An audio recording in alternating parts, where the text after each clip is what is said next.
والمحصنات من النساء إلا ما ملكت أيمانكم كتاب الله عليكم، وأحل لكم ما وراء ذلكم أن تبتغوا بأموالكم محصنين غير مسافحين، فما استمتعتم به منهن فآتوهن أجورهن فريضة، ولا جناح عليكم فيما تراضيتم به من بعد الفريضة، إن الله كان عليما حكيما।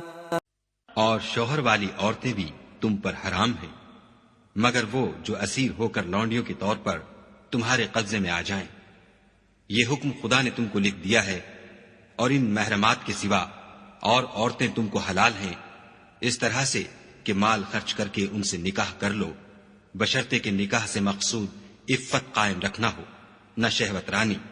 तो जिन औरतों से तुम फायदा हासिल करो, उनका महर जो मुकर्रर किया हो अदा कर दो, और अगर मुकर्रर करने के बाद आपस की रजामंदी से महर में कमी बेशी कर लो तो तुम पर कुछ गुनाह नहीं। बेशक खुदा सब कुछ जानने वाला और हिकमत वाला है।